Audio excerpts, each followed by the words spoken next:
The Elven Antics Annex, a DMT trip report from 1995, uploaded to Erowid on June 14, 2000.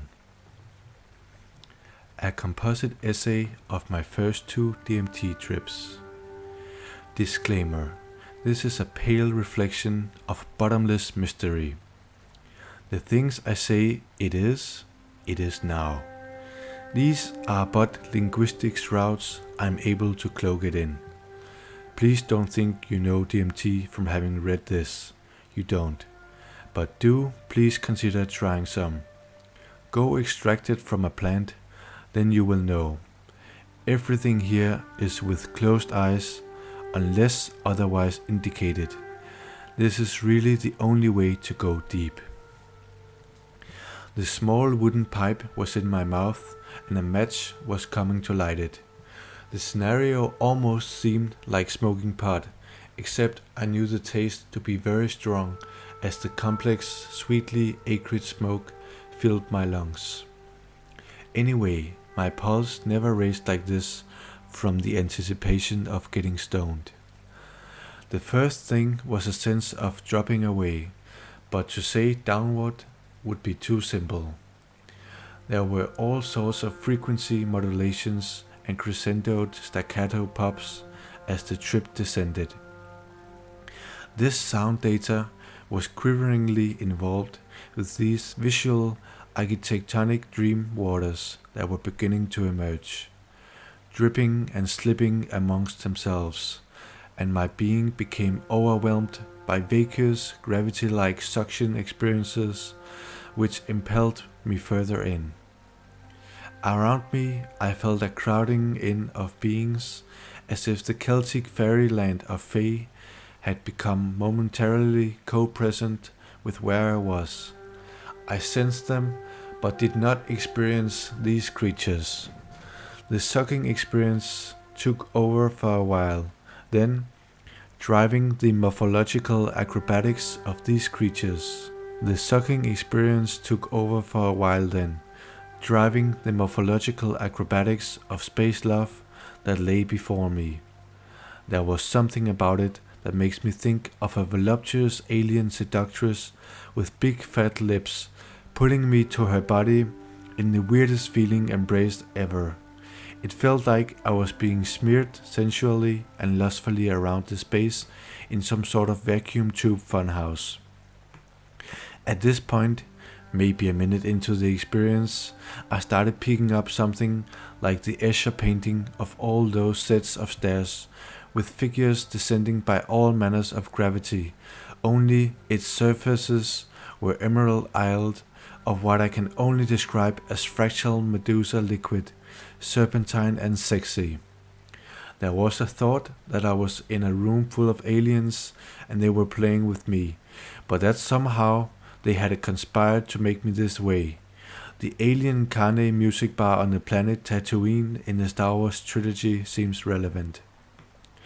Then I had the thought, which just seems to pop up and not really pertain. What have I done? How did I get this way? Meaning, how did I come to enter something so foreign that my petty human ontological premises and hopeful body of knowledge seems like a wrench trying to adjust a camel? At that point, I lost any touch with my body and was thrust forward into complete and utter amazement. The world became so cramped full of intricacy to the ninth that it seemed every nook and cranny in my space-time was exfoliating little crystalline dancing worlds, bellowing ecstasy. It moved like snakes move, all rippling of muscle and sun-glinting scales. I cannot emphasize enough the catapulting titanic motions of this iridescent zigzag bottle rocket, this nuanced whittling circus of form, this Brobnickland roller coaster safari across the jewel plains of Wonderland, straining the limits of the knowable. This is where I was when I felt a certain sort of shockwave across the dome of the sky, which gave me memory of the real world. I then entered this whole journey that I would call extrication. Going in was intrication, or delving into intricacy, so coming back out was sensibly extrication. The experience was very literally an insatiable groping back out of this wild woolly thing until I made it out, which afterwards I realized was only the physical action of opening my eyes. The pipe was in my mouth. Its touching my lips had been the reality shockwave I'd felt. The woman who was handing the pipe for me looked like a fractal Medusa as well, but incarnate. She was buzzing all over with this really freaky energy. I said something like, "You expect me to call this a mouth?" A comment which was silenced by the stem of the pipe. One toke, and I was out of my body again, yanked back through the scrim of the worlds into the blast furnaces of heaven. I came to, in some sense, at this point, and realized that I could do anything in a space like this, could instantly unfold my richest possible imaginings. Okay, I said to myself, what about trying to do what you believe possible by your perceptual theory of higher dimensional experience? You see, I got the idea that there is no reason why, in an inner experience, one has to have visions only in front of one. I began to believe this was an imprint that years of bringing the external world into construction of inner spaces had created, but was not necessary. I then tried to imagine what it would be like to see in every direction at once.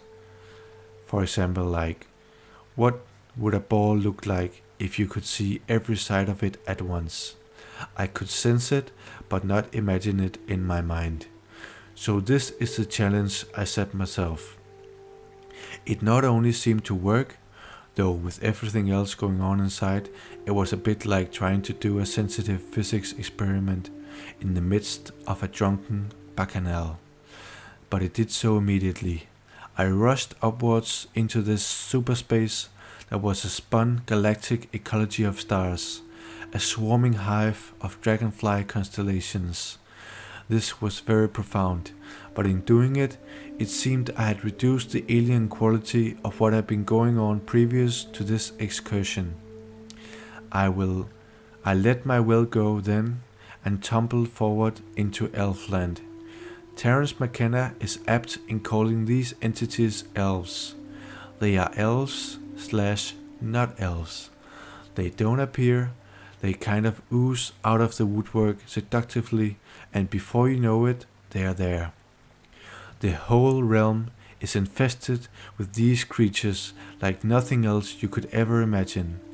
They do sing things that are like self-dribbling jeweled basketballs, or whatever you want to call them. They make Fabergé egg concoctions with ingredients list like 1. Space, 2. Lust, 3. Politics, 4. Circus sideshows, 5. Time, 6. Gallbladders, 7.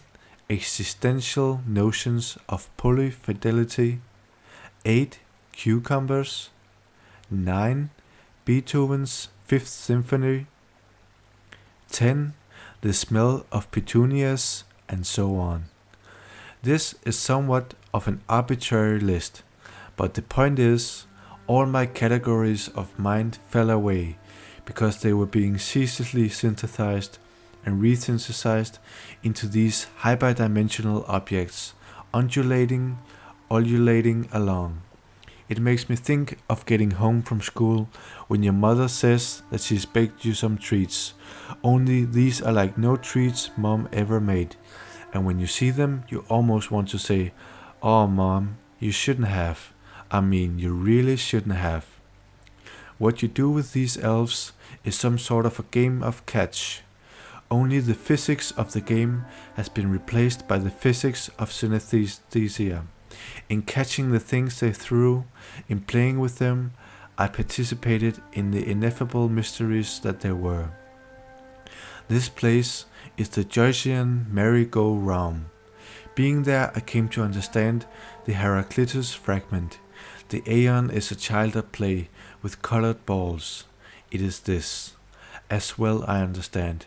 Still the first day, All Fools' Day, here at the center. It is this too. So for what seemed like centuries, I played with the trippy, freaky elves, and they kept bringing me into atrium after atrium in the Antics Annex, and all I could do was wonder when we would get to their front door. As far as I know, we never did. Instead they said many things, though I can't say they used what we would call a voice to accomplish this communication. I remember only parts of this. At first they said, "Build this," indicating hyperspace. Later they amended this by saying, "Build it, he will come," from the movie Field of Dreams. Very funny.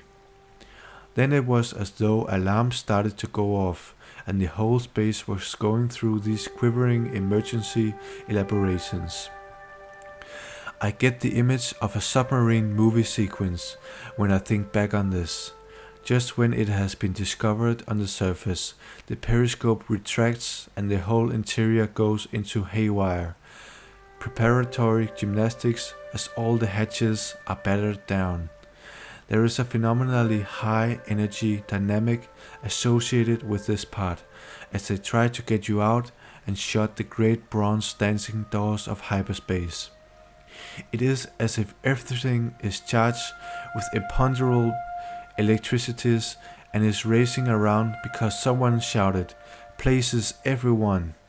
They start cramming your soul out of there with a million hands at once, grabbing you by 12 dimensions you never knew your body had.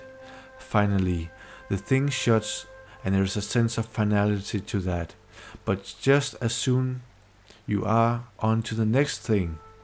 Slowly then, it begins to make farewells and say its goodbyes.